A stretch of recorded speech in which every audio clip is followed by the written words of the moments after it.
Good evening and welcome into SportsZone. I'm your host, Steven Lucero. I'm joined by Rohan Srinivasan and Jalen Bullock.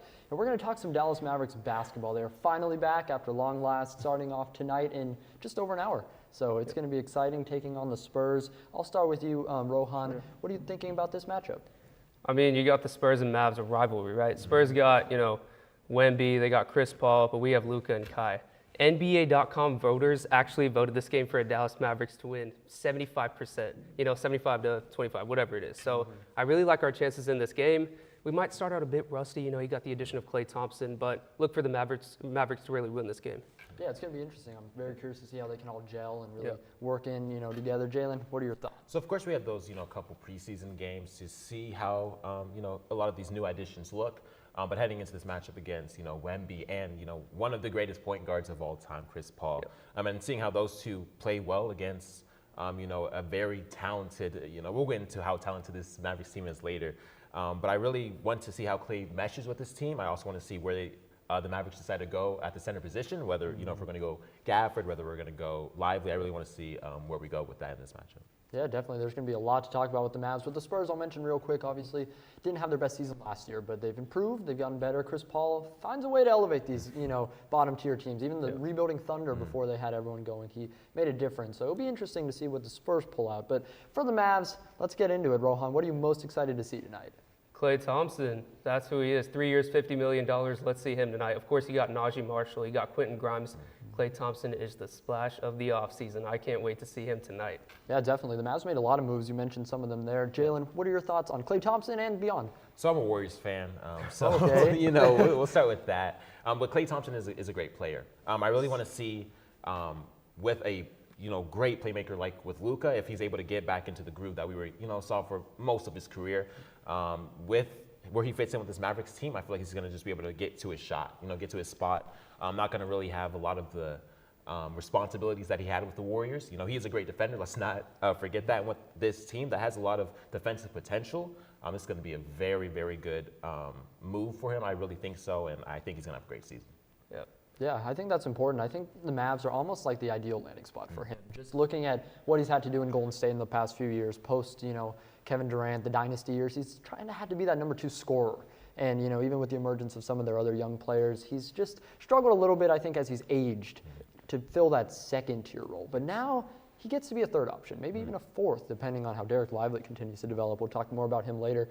But, yeah, I agree. I think he's going to have those opportunities. Luka, Kyrie, if he just sits in the corner and splashes threes, I think that's a huge improvement, especially from what you had last year with some of those struggles.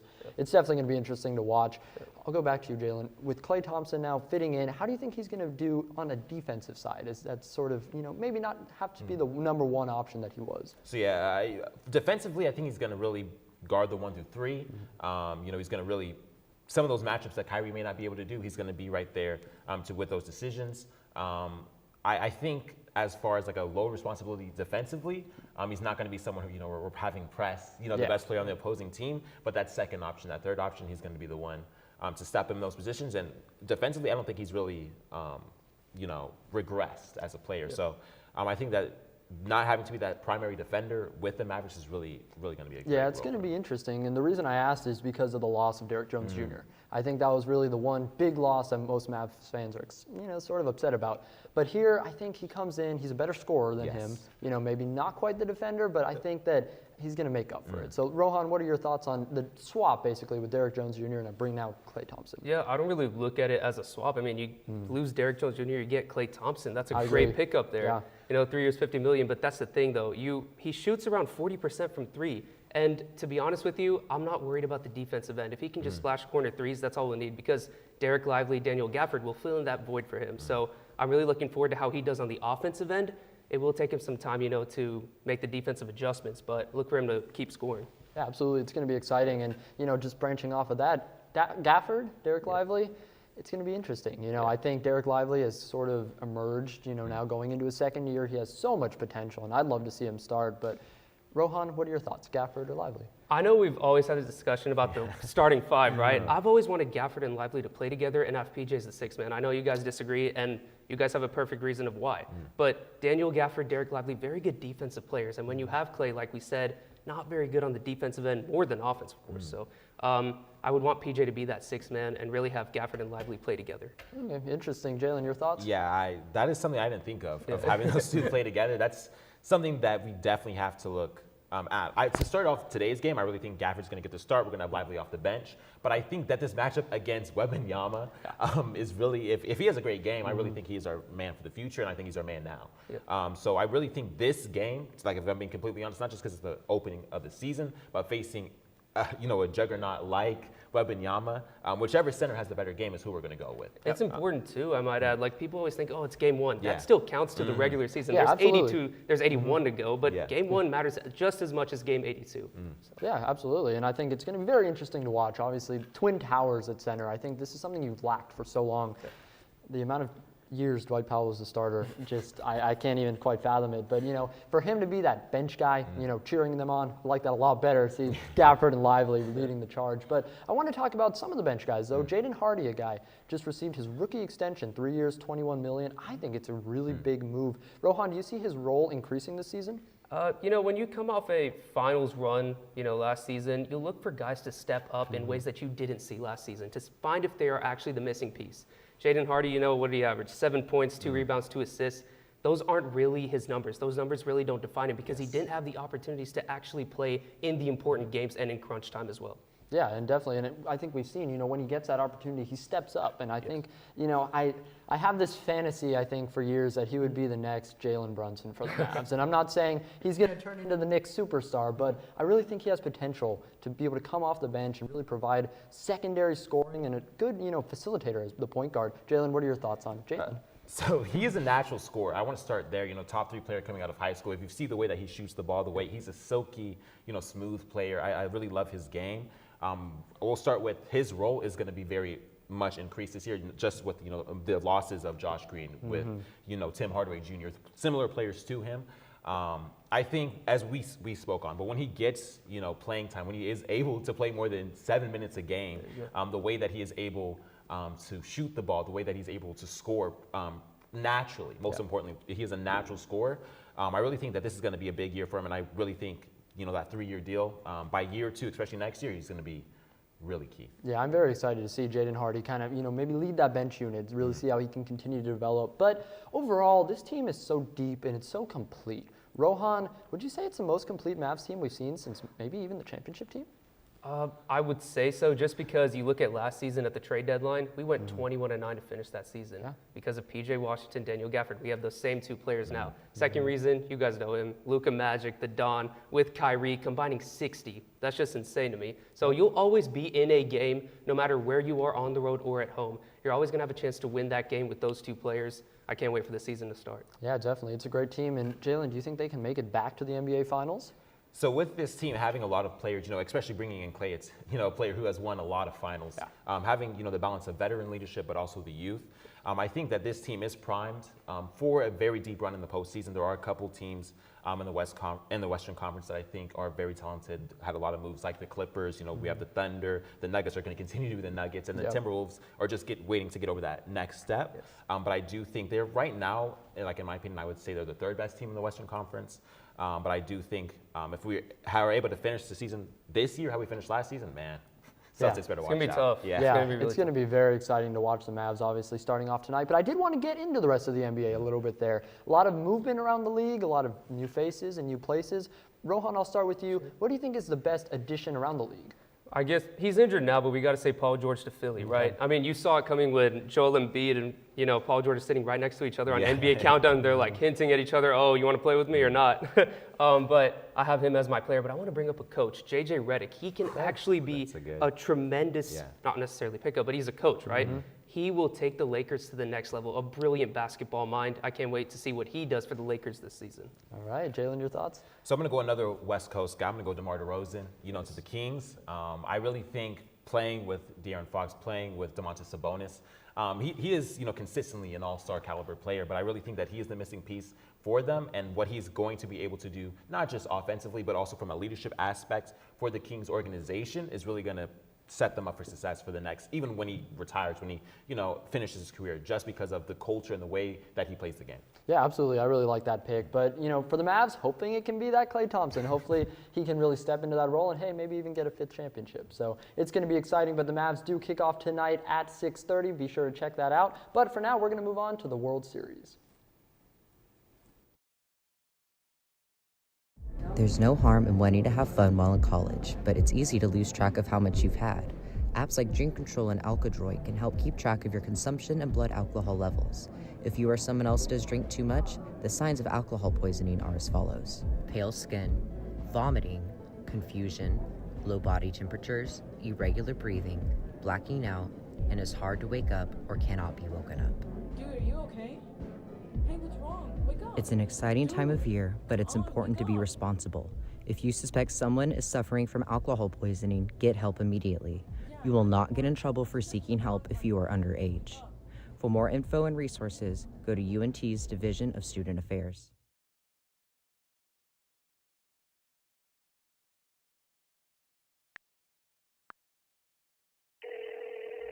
Hey, Alex. This guy on the internet says he wants to give me money. That sounds suspicious. What do you mean? Typically, strangers who promise you money on the internet have their own best interest in mind. They often use bounced checks, which will disappear shortly after depositing, but not before they've asked for some money in return. So he doesn't really want to spoil me. No. Well, then what should I do? The best way to handle it is to block and report the suspicious message, or even consult local law enforcement if you've already fallen victim. So I guess we aren't going to Key West for spring break. No.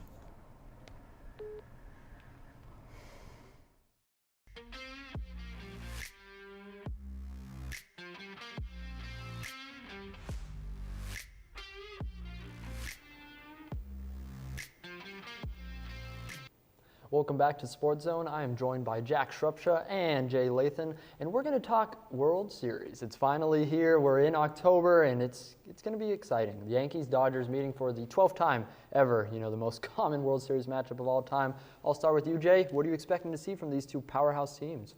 I mean, we're talking about the best talent that money can buy here. I mean, you got, I think that I could count a handful of MVPs just playing between both rosters. I mean, this is absolutely insane. I mean, big market team. I'm sure Manfred is drooling just thinking about all the money and the views they're going to make off of this. And honestly, I expect this to be just a heavyweight title fight, just going blow for blow. Yep, absolutely. Jack, how are you feeling about this one?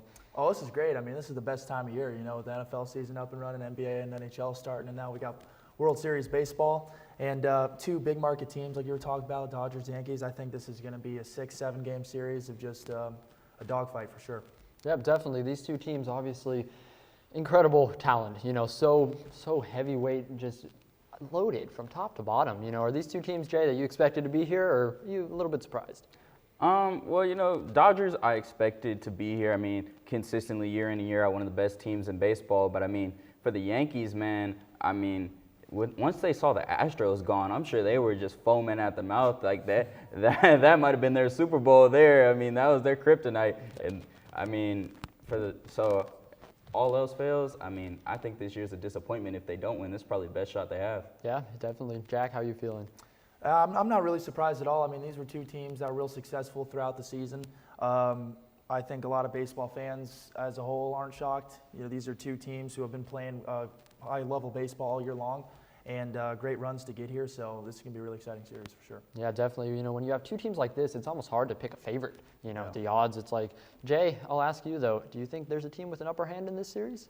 I believe that the Dodgers have the upper hand experience. I mean, this is a team that's, once again, best talent money can buy. I mean, you literally just paid a guy $700 million in Ohtani, who could do pretty much anything. I mean, you got Freeman, who's, although struggling right now, that is an MVP caliber. That is a guy that can not only play on offense and on defense. You got Mookie Betts, who can do anything. And I mean, you got farm guys that are producing with Tommy Edman. I mean, going absolutely insane right now. And I mean, just top to bottom. And I mean, like, I could talk for days and days about this team and how experienced they are. Yeah, definitely, and we'll keep talking because it's true. I mean, when you have 3 MVPs in your first 3 batters, I think that says a lot. Jack, who do you think has the upper hand in this series?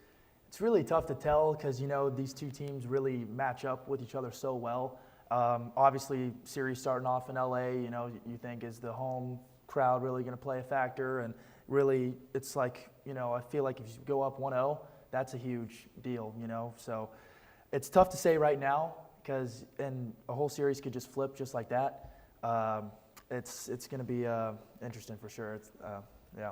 Yeah, it's going to be very interesting, and obviously there's so many key players on both teams, but I'll ask you, Jay, who do you think is the most important player for each of these teams? For me, with the Yankees, to start there, I think it'll have to be the two biggest names on this team, Aaron Judge and Jazz Chisholm. I mean, right now they're both struggling, and they're going to have to get it going. I mean, their combined averages barely reaches over 300. I mean, these are guys that came and they thrusted this team to the forefront as front runners in the playoff race, and now they've pretty much gone MIA. And I mean, thankfully you've had Rizzo who's stepping up. He's battling broken fingers, is still somehow hitting crazy. And I think for them, that's going to be the biggest. When we talk about the Dodgers, I think it's going to have to be that Freddie Freeman's going to have to step up. He's trying to find his swing. He's slumping. But thankfully, they have Kike Hernandez, who is a playoff hero. He just gets hot in October. That's his time. And Tommy Edman stepping up. So I think those are the guys that are going to need to step up. Yeah, definitely. And for the Yankees, I mean, Juan Soto hitting his way into the World Series, Giancarlo Stanton. They have so many deep and just incredible players that there's going to be a lot. Jack, who do you think is going to be the most important for each of these teams? Yeah, he hit it right on the spot with all those names. I mean, the biggest games rely on your biggest players. So I think those guys like Ohtani and Betts are going to be huge for the Dodgers. And just the way they play offensively, breaking an NCLS record with how many runs they had last series, they're going to have to really hope to continue to play great offensively in this series. And guys like Juan Soto, clutch homers last series to help them push through and get that victory of that series. And Giancarlo Stanton, I think those are two guys on each team that in order for them to win the World Series, those guys are going to have to be the ones to step up. Yeah, absolutely. And I think that's important. Some of those championship MVPs, maybe not who you'd expect, odds-wise, Giancarlo Stanton and Tommy Edman. Yeah. Jay, do you think these two are going to be able to keep up their success going into the World Series? And how big are each of them going to be for their teams? I think they'll both play huge roles on this team. I mean, Tommy Edman, of course, is going to hold down a spot in the outfield for the Dodgers, and he's a young guy. This is going to be his coming out party. This is going to be his forefront stage where he gets to cement himself in the Dodger legacy. And I think for Giancarlo Stanton, I mean, he's one of the best power bats of our generation.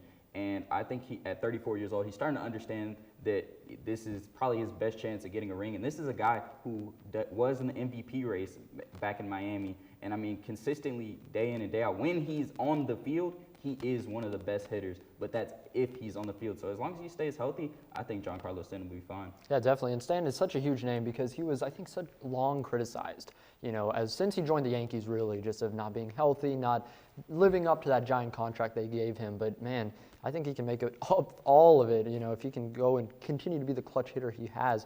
I mean, his hitting stats were just incredible in that championship series. Jack, I'll go to you. Do you think he can keep this up, and Edman as well? Yeah, absolutely. I mean, I don't know how you can't have the momentum keep going with you going into the World Series. I mean, this is everything you play for, the reason you play the game. I don't see a scenario where, unless just the pressure gets to you or just they have a good game plan on the opposition.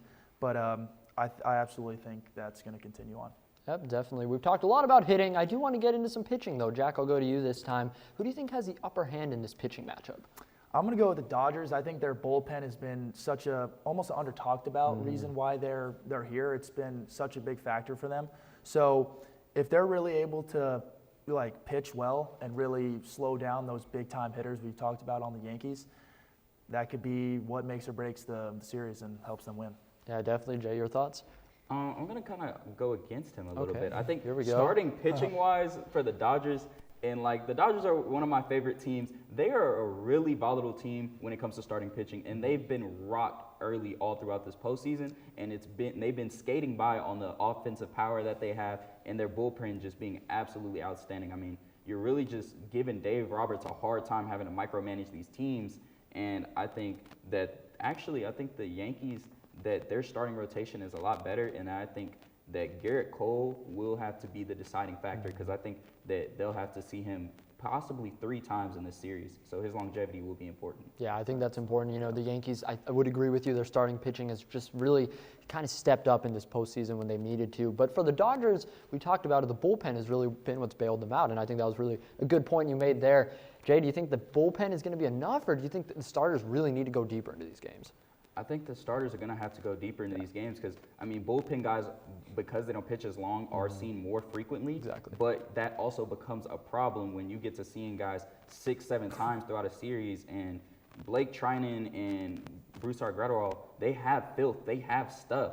But, I mean, after a while, you get to tracking that movement. And these are dangerous hitters with Soto, Judge, Chisholm. Even Verdugo can get hot. And, I mean, after a while, you can't pitch around some of these guys. Yeah, definitely. You know, based on these two teams, I think it could definitely be a very long series. So that's going to be important. Pitchers, you know, being able to stay fresh, especially the bullpen guys. So it's going to be very important. Jack, I'll ask you, how about the Yankees bullpen? You know, their closer kind of stepped up. Luke Weaver has really stepped into that role across the season. He's been really good in the postseason. Do you think their bullpen's going to be able to keep up with the Dodgers?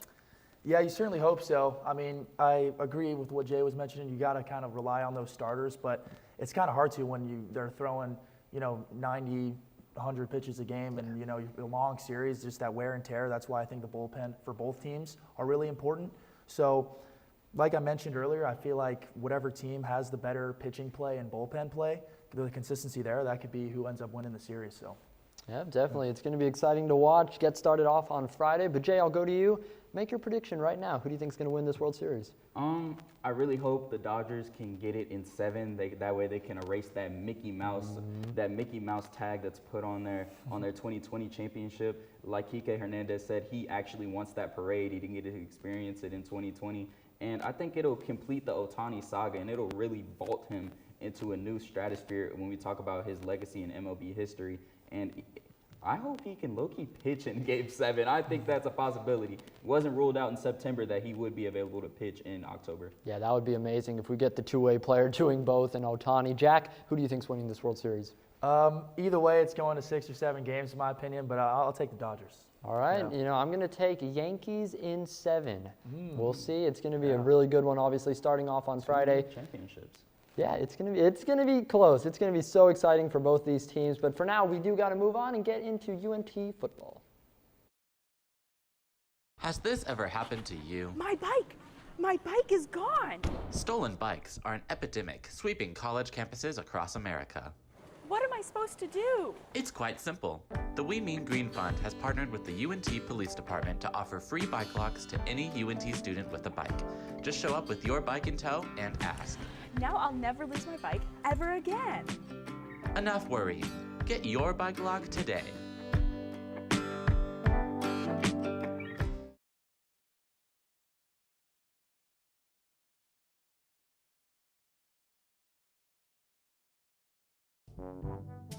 The do's and don'ts of the Pole Rec Center. See that man over there? Please do not hog weights. Instead, do this.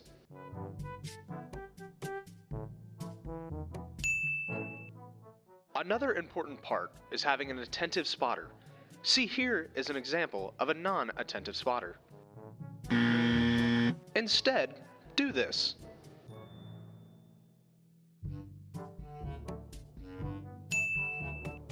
Now we head to the track, which should be pretty easy, just it's important to pay attention to the way the track goes. Remember to wipe down the equipment after you're done using it. The towels are provided by the gym, so it's pretty easy to wipe down the equipment when you are done. Thank you for using the Pole Recreation Center.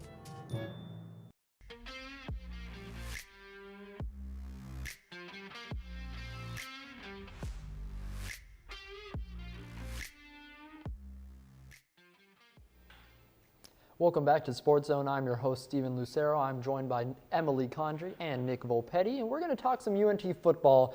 An incredible matchup against Memphis, but didn't quite get the result they wanted. They were in this game all the way to the end, but end up losing 52-44. A game where the offense was once again incredible and the defense, not so much. So Nick, I'll go to you first. What happened for UNT, and what was your main takeaway from this game? I mean, like you said, it's kind of what we've been seeing from UNT for the last 4 years, really, ever since I've started coming here. Yeah.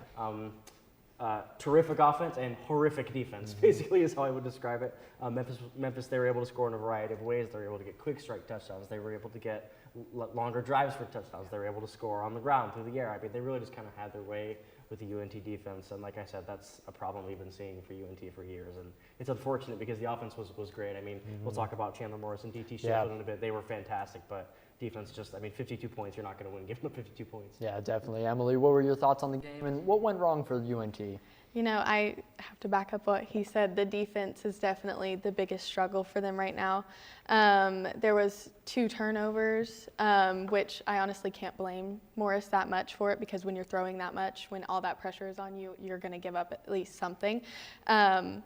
But yeah, it was a really fun game, definitely. But yeah, that defense is just really not doing what they need to do. Yeah, definitely. And we'll get more into the defense in just a little while. But like you said, I do want to talk about Chandler Morris and DT Sheffield. Morris going over 400 yards. Sheffield leading your team in receiving and rushing yards. He was absolute monster, over 100 all-purpose yards. They've been incredible, and that's been the story. You know, this offense is never going to be a shortage of yards. I mean, I think they're it's top 5, I know for sure, in the entire nation right now. So when you have, it's 2, yeah, it's just, that's incredible for these numbers. But the defense, you know, when it just counters that, you score 50 or you score 40, but you allow 50. And that's just not going to do it. I'll go to you, Nick. What did you see from DT and Chandler, and what do you think it's going to take to get this going, and, you know, the defense as well? I mean, I thought Chandler Morris was great. I mean, 61 passes, that's crazy. You almost never see a quarterback throw 60 passes. Completed 36, like you just saw on the graphic, 445 yards with 3 touchdowns. Did have an interception, but it was at the very end of the game. He was great. He led the offense really effectively like he has all season. And DT Sheffield, he was electric. Like you can see, I mean, he had these 2 75-yard touchdowns on the first play of UNT's first 2 drives. I mean, that might be the first time I've ever seen that. Helped UNT answer right back to Memphis's early scores. And like you said, over 100 all-purpose yards, 150 right there. Yeah, I mean, DT Sheffield, he was electric, and Morris, he led the offense really well. But, I mean, like I was talking about, it's unfortunate that you can score 44 points and lose a football game, have over 600 yards of offense and lose a football game. It's unfortunate. Yeah, absolutely. It's insane. It reminds me a little bit about this, you know, do you remember the Saints from like the early 2010s? Drew Brees going 500 yards, scoring 50 points, but somehow they allow like 52 and they lose. You know, I think that's kind of the same thing with this UNT team. DT Sheffield, it's been so good. Chandler Morris has been so good. Emily, what have you thought about the offense? And I mean, can they do any better, really? I mean, they're absolutely incredible. They are a powerhouse together. They're a force to be reckoned with. Definitely when DT Sheffield gets the ball, you know something is going to go down. Those 75-yard runs, that's insane. And to watch that 2 times is absolutely crazy. They're both incredible. I don't know if there's much more that they can do.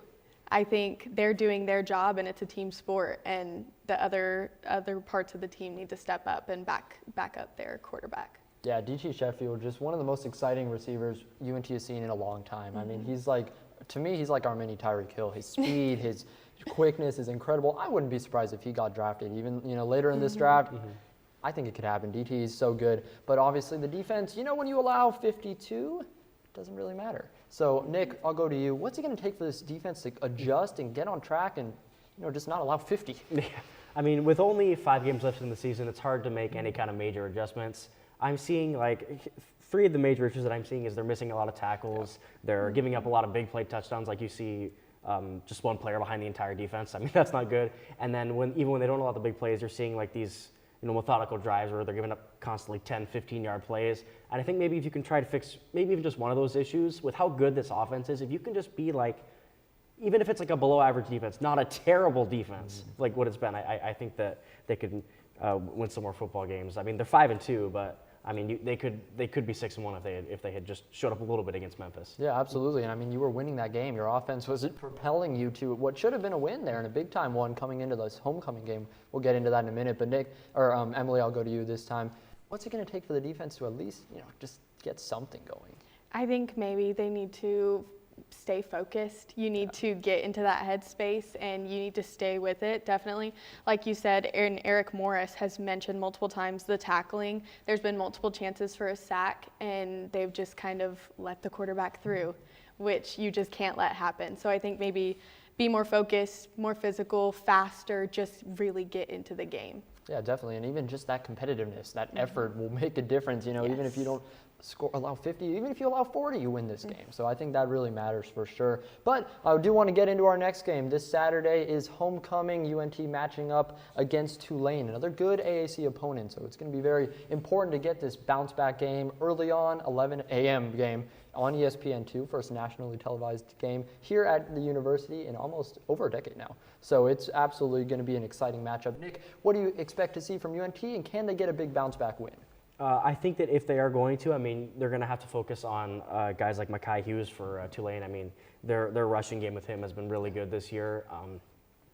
Another thing about Tulane is they're really good against the pass, and UNT has relied on that a lot with Chandler Morris, and like we've talked about DT Sheffield. They're only allowing 194 yards per game passing, and we just saw Chandler Morris go for like over 300 yards passing, so he's going to need to have a performance like that against a really good defense. And it's not like they're just good against the pass as well. They're good against the run too. So, it's going to be a tough game. But, if they can get going against this tough Tulane defense, I think they have a chance. Yeah, definitely. It's going to be very interesting to watch. Emily, do you think they can get going and get this win? I think they can. I have a lot of faith in them. I have a lot of faith in our offense, and I think if our defense can step up and play their part, and then they can let the offense play against this tough defense, and he can get the amount of yards that he has been able to get, I think they definitely have a chance going into homecoming. Yeah, absolutely. And this win, I think, is obviously you can become bowl eligible. That's big. But it's going to be very important. If this team wants any shot at, a miracle, they're going to face Army after the bye week. So this is obviously a big one. Do you think this is a must-win for them, Nick? I don't know if you want to have that 9-3 miracle season, it is a must-win because that Army game is going to be really tough. They're undefeated. With that old school type of offense, they've been almost unstoppable this season. I don't know if I'd say if it's a must-win to have a good season. You could probably finish 7-5, 8-4, even if you do lose. But if you want to have that program-defining 9-3 type season, I think it is a must-win. Yeah, definitely. What are your thoughts, Emily? I don't think it's a do or die. You have to win, but I think it would be a really big confidence booster. You're only going to go against harder teams coming up. Yeah. So I think being able to win against this would be really, really big for them. Yeah, definitely, and it's going to be a very exciting game to watch. And I'll ask you, Nick, kind of continuing on that defensive standpoint, do you think that maybe if they could just at least get some pass rush going, that could at least take some pressure off the rest of the unit? Yeah, I was thinking maybe you try blitzing a little bit more, maybe try getting some more pressure on the quarterback because, even if your defense is struggling, if you're getting some sacks, those can really kill off drives. Just one sack and sometimes then the drive's over, if it's on second down especially. I think pass rush would be something that can kind of balance out some of their other issues because, if you're getting to the quarterback, even if it's not sacks, you could force some incompletions. So, yeah, I think blitzing a little more or even just rushing 5 is something they should consider because, you got to get some more pressure on the quarterback with all their issues they're having in the secondary. Yeah, definitely. I think when a defense starts to struggle like they have, you kind of get into this sort of cautious mode. You're trying to be you don't want to allow that big play over your heads, but then when you sit back passive and they just run the ball over you, drive it right down the field, it's not going to make a difference either. So, Emily, would you like to see some more aggression out of this defense? Definitely. I think that would really flip it around for them. I think if they can just like you said, you don't want to see something go over your head, but you also need to look at the little things as well. So, that could make a huge difference. And like you said, missing sacks could ruin, being able to get that big third down play could just completely change this defense. Yep, definitely. So I'll let you finish it off, Nick. What you think is UNT's biggest key to get this win on Saturday? Yeah, I think you really have to limit the Tulane rushing attack. If be more aggressive, rush some more guys to the line. Get 6 up, even 7 in the box, and then they'll be forced to pass it. And then even if they do be forced to pass it, they'll put some pressure on the quarterback and make it harder for Tulane to do what they need to do. And so, like what Emily was talking about with the aggression, I think being aggressive, focusing on stopping the run game, and because even if they decide to pass it on you, I think even with those stacked boxes, you can still pressure the quarterback. Yep, definitely. It's going to be a very exciting and important matchup for UNT. Feel free to come to the game, support the team. If not, watch it on ESPN2, national TV for UNT. That's pretty exciting. But for now, we're going to move into our next block and talk some UFC 308. Looking to open a free checking or savings account but don't know where to start? Check out DatQ Credit Union right here on campus. Get your Mean Green debit card instantly or apply for a DatQ Visa credit card today. Your school, your card. Plus, make deposits at their 24/7 ATM, checks or cash whenever you need it.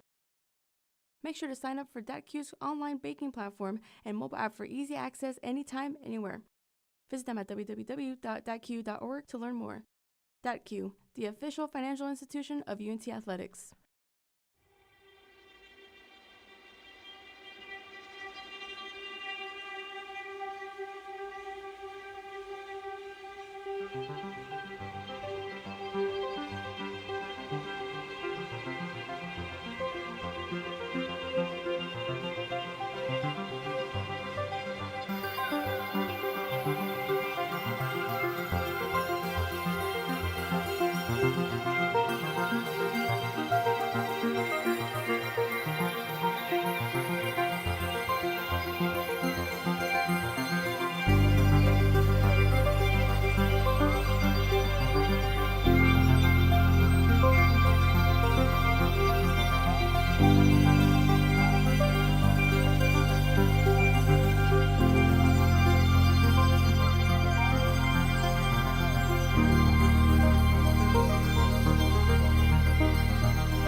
Joined by Gunnar Talbot and Mason Branham, and we're going to talk some UFC 308 from Abu Dhabi this Saturday. It's going to be a big-time event, lots of big matchups. Gunnar, how are you feeling about this? I'm feeling really good. You know, I've been looking to this forward to this card all year. I think it's the most competitive. I think it's going to be it's got the most hype behind it. I'm really excited for this card. Absolutely. Mason, your thoughts? Yeah, I definitely think this is going to be kind of one of the cards of the year so far for UFC.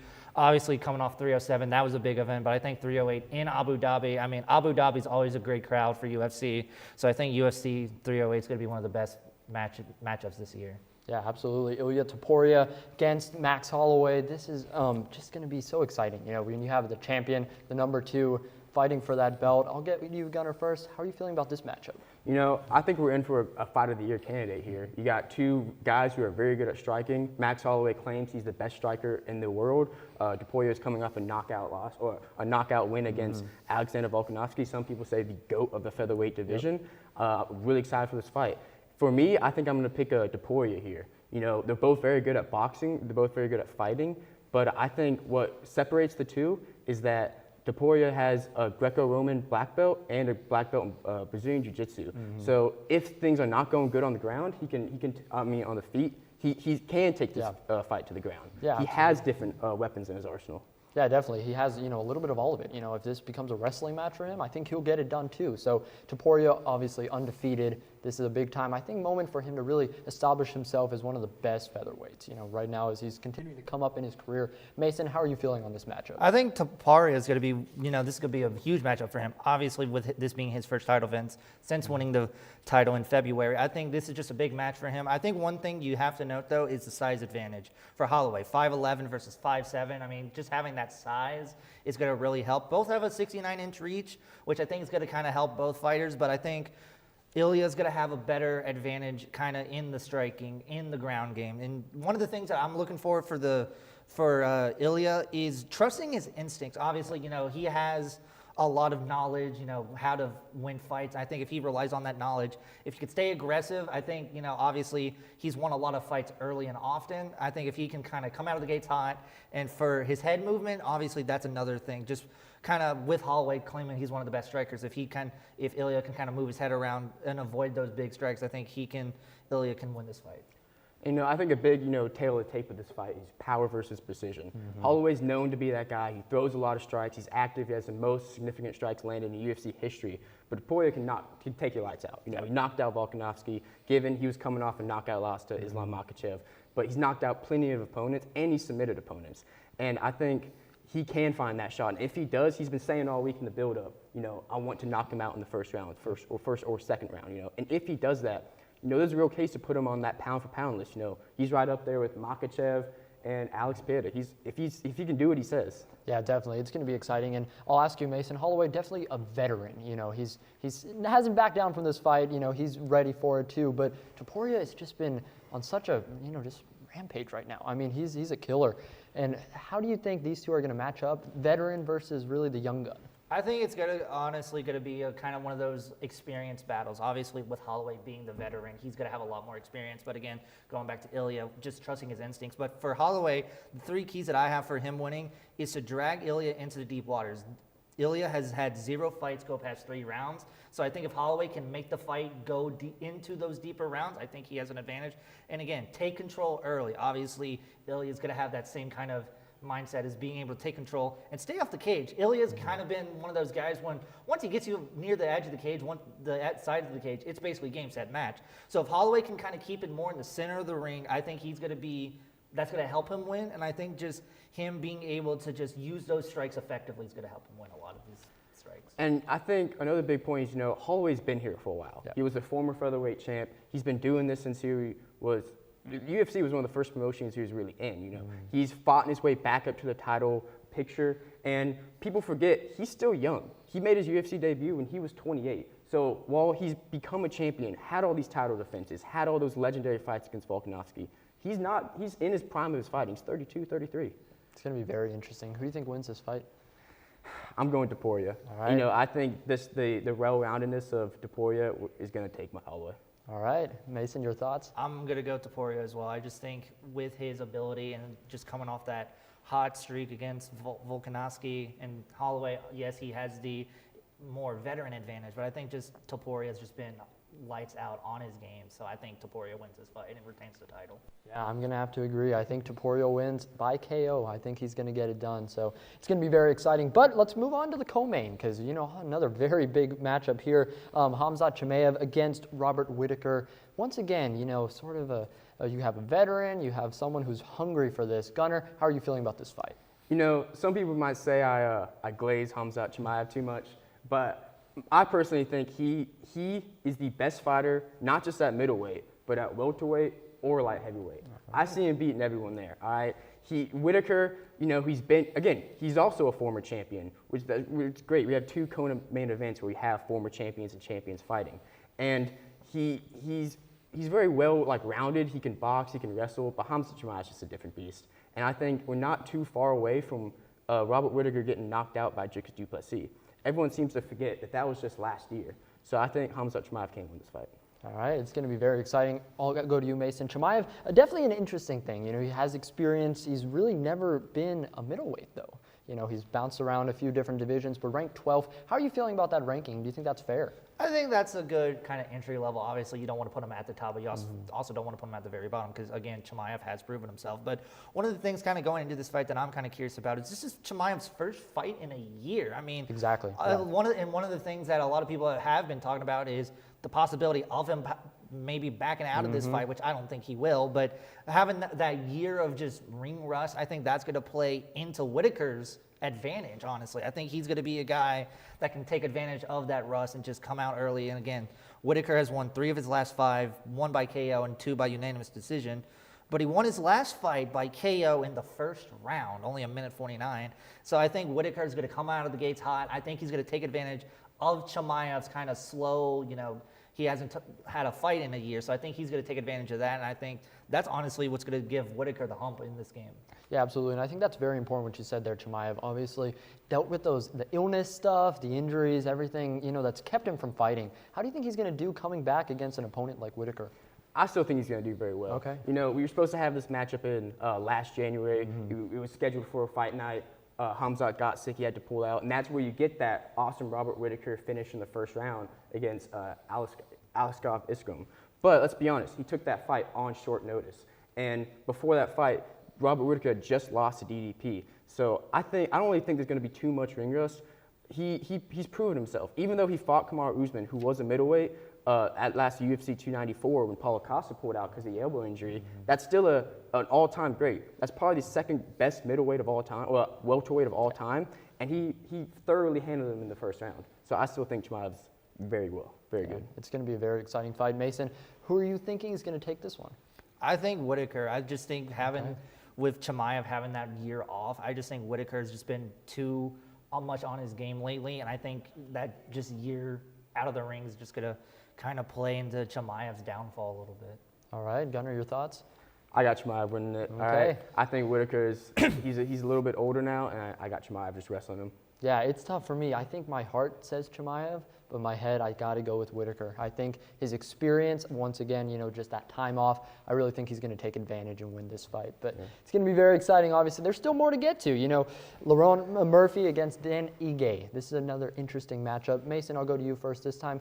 How are you feeling about this one? I think this is going to be kind of one of the underrated matches on the card. Obviously, both kind of lower ranked. But with Ige, I think one of the things that a lot of people are forgetting, he's gotten a new camp. I think that's kind of going to help him a lot. I think having him kind of get that new support system, having a new set of trainers, because yes, maybe his last few fights haven't really gone the way he wanted to. I mean, he still has won the 3 of his last 5 with 2 KOs. But I just think the new camp gives him new confidence. I just think with him giving that new support system, I just think that's going to help him in this fight against Murphy. And Murphy has really just won by decision. So I think if Ige can take advantage of that new camp and kind of come out of the gates hot, get that early victory, I think that's just going to be a surge of momentum for Ige. Yeah, I think that's very important. New camp, not facing, Diego Lopez. Obviously, that's going to be a part of it. But Gunnar, who do you think wins this fight? I got Murphy. All right. Okay. We've all Dan Ige gained all our respects. I mean, he fought Diego Lopez on 3 hours' notice or 4 hours' notice. But let's not forget, he's a gatekeeper, right? He fought Josh Emmett, lost. Fought Bryce Mitchell, lost. He's fighting Murphy, undefeated. I see him losing again. He's got my respect, but he doesn't have my vote to win. All right, Mason, who do you think wins this one? I just think Ige with that new camp, I think that's just going to be a new surge of confidence, and I think that's going to give him over the edge.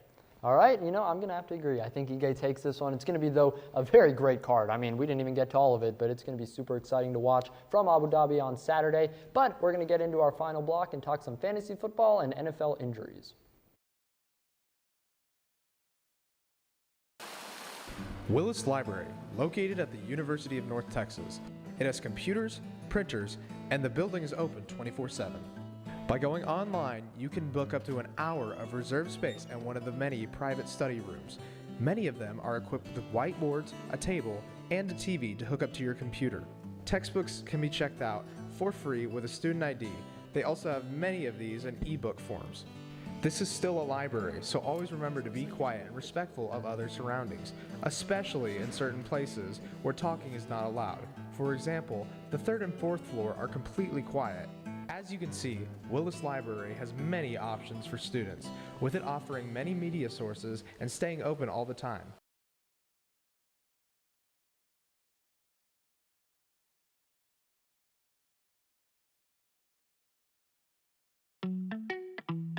Craving something fresh, flavorful, and made just for you?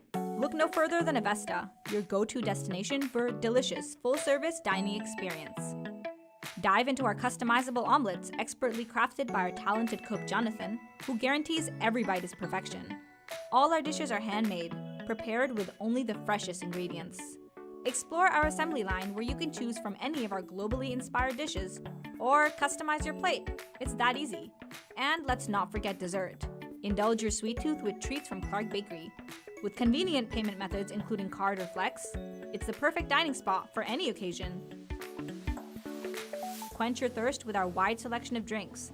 Just hand your drinking card to our friendly waiter, and they'll bring your beverage of choice right to your table. When you're done savoring every last bite, our attentive staff will whisk away your tray.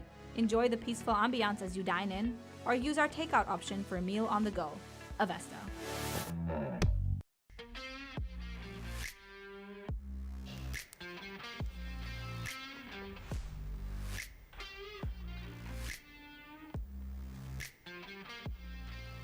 Welcome back to SportsZone. I'm your host, Steven Lucero. I'm joined by Timothy Scott and Adam C. And we're going to talk about some really NFL injuries. We're going to mention some of the fantasy impact, but the injuries have been rampant this year. It's been absolutely off the hook. I'll start with you, Adam. What have you thought about all these injuries, and how's it affected your fantasy team? The injuries suck. I mean, the last few weeks have been bad. Yeah. Hutchinson, Godwin, Evans. I mean, I'm sorry for Bucs fans. I'm sorry for Bucs fantasy owners, really. But yeah, and it's affected my league because 2 weeks before James Cook, 2 days before James Cook 3-touchdown game, I traded him for Isaiah Pacheco, and guess what? He had a fibula injury. He was out for 8 weeks. So now my backup running back is Jerome Ford. Oh yeah, for sure. For me, Christian McCaffrey was my number 1 pick. So, it was like, he's going to be healthy. He's going to be okay, right? And then, he has double tendonitis in his Achilles. So it's like, yeah, it's been tough for sure. Timothy, I'll go to you. What are your thoughts on these injuries, and how's it affected your team? For me personally, I guess it hasn't affected me much, but it is something, seeing all the injuries is concerning. But it's not like this is any different than the past. Don't think. Always, every year around this time, we see there's a few big injuries, and that's just the nature of football. It's football, right? Yeah. You're going to have your injuries. They're going to be there. I think maybe the extremity of the injuries has been off the charts this year, with the amount of tears and breaks of bones and stuff like that. But overall, it's just football. It's just how it goes. Yeah, definitely. It's a contact sport, and, we expect to see this. But I think just at this point, like you said, maybe beyond the amount of injuries, but the severity. Adam, I'll go to you. What have you thought so far? A lot of them are really severe. McCaffrey, I mean, I've never seen a guy quite like McCaffrey. Exactly. With that type of injury. I mean, you drafted McCaffrey. One of my friends had McCaffrey, Puka Nacua. So did I. And Deebo Samuel. I didn't even get the Puka Nacua. Good Lord. I am so sorry to my friend Jose because he is cooked in our fantasy league 1-6. I'm sorry, brother. But, yeah, no, speaking of the severity, I mean, it's just bad this year. But sometimes it happens, and that's what sucks. I mean, the Cowboys are feeling it. 49ers are feeling it. The Lions are feeling it. I mean, losing Hutchinson. Yeah, that's so tough. That is so tough for that defense. Yeah, definitely. And it's everyone. And that is, I think that's a big part of it. We'll talk more about the Cowboys and Niners later. But Timothy, what do you think has been the most impactful injury across the league? I mean, I think we saw it last week. He hit on the head, Aiden Hutchinson. Okay. I mean, he's the rock of a strong Lions defense, a defense that was already beaten up. They already lost Davenport on the other end. Many of the linebackers are out. So for a defense that was already hurt, losing Hutchinson is kind of the nail in the coffin. It'll be really, really tough to see how the Lions progress, how they get through it. Don't even know if they'll succeed well in the playoffs. Might not even win their division. So that injury, I think, for them is definitely the biggest, most impactful. Yeah, it's definitely going to be tough. The Lions are in an interesting position because, even though as tough as that is, they're still winning. They got that big win against the Vikings. They have the depth to make up for it. But I think for some teams, especially like the 49ers, you lose Deebo Samuel, you lose Brandon Ayuk, you're already down McCaffrey. All of a sudden, you have, you're below 500, you're struggling, and there's a lot of teams like that. Adam, what are your thoughts? Yeah, but I'm telling you, the whole offense is gone. Yeah, exactly. The whole offense is gone. The 49ers are cooked. Sunday Night Football is going to be an injury bowl. Yeah, I mean, absolutely. Seriously, it's bad. Yeah, and I mean, for the Cowboys, it's the same thing. Everyone's like, okay, they'll be back after the bye. Deron Bland's still hurt. Micah Parsons hurt. DeMarcus Lawrence hurt. Sort of the opposite, more on the defensive end for the Cowboys. But even Brandon Cooks dealing with that infection after a surgery. It's been piling up like crazy. Timothy, for this Cowboys-Niners matchup specifically, do you think either team's going to be able to overcome these injuries and get back to being contenders this season? I don't know about contenders for a championship, but I think for the 49ers, they can contend in the really kind of mid-AFC or NFC West. Right? No team out of that division is really separating themselves. So I think the 49ers, they have the depth. Their defense is good enough. I think they can contend. For the Cowboys, though, I can't say the same thing. I'm going to be honest, the Cowboys, it's not looking good. You're already struggling defensively, and then to rack on the injuries, it's like there's not much you can do in their scenario. I just don't think the Cowboys can make it out of the NFC East. I agree, Timothy. And the thing is, the 49ers, yes, they're hurt, but that's really for the first half of the season. These guys are going to start coming back. Reports CMC will come back after the bye. Debo's still listed as questionable. So is Jawan Jennings. Ayuk got put on the IR, so he might be cooked. But he's out for the season. But those guys are going to come back. Kittle's going to be back soon. I think they'll make a late season surge and be able to sneak into a playoff spot. Yeah, it's going to be interesting. The Cowboys, I think they'll get those players back too eventually, but I think they have some bigger issues beyond just injuries, to say the least, especially on defense. Yeah, but there's no telling. Yeah, it's all over the place though, and I'll just keep expanding. Talk about the Bucks. You mentioned them earlier. You lose Evans and Godwin, and I think the toughest part for me watching Godwin get hurt in the last 30 seconds of that game. Why was he in during garbage time? You're not going to win this game. Timothy, I'll go to you. Do you think he should have been in, or do you think it's just part of it? I think it's not necessarily a bad decision to keep him in. It's not necessarily the wrong decision to keep him in. I mean, 10 points, yeah, with 30 seconds is tough, but it's been done before, right? Every game matters in the NFL, only playing 17. So I think for them, it's not the worst decision ever. It is unfortunate that it went the way it did, but if I'm a coach, I'm probably keeping him in the same way. I mean, you just recovered an onside kick. You think quick touchdown, do it again. The game's not over till it's over. So it's not the wrong thing trying to win a game that matters in the long run. Yeah. Yeah, honestly, I don't think the Godwin one can be considered a meaningless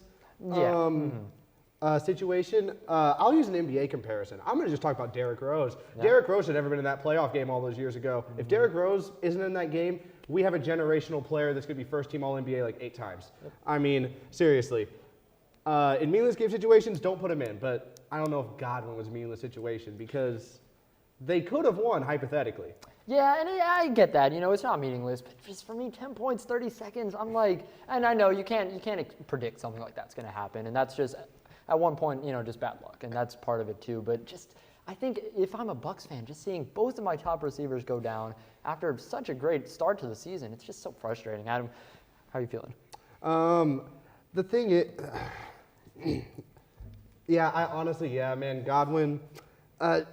The thing about football, it's a 16-game season. Yeah. You have to, well, it's 17 now, but it's 17-game season. You have to win every game. Yeah. You have to try and win every game. It's not like basketball where you can lose a couple, go on losing streaks and be fine. Because a losing streak in the NFL, that could cost you your whole season. Yep, it's definitely different. Yeah, and that's definitely a thing for sure. The toughest part, I think, also with injuries is some of it, even when they're coming back, there's criticism. And I'm going to talk about Tua Tagovailoa, a player now suffered his 3rd NFL concussion. He's been on IR for the last few weeks, but he is expected to return this week. Didn't consider the retirement, even though a lot of people were saying he should. Timothy, I'll start with you. Tua, did he make the right decision here? I don't know.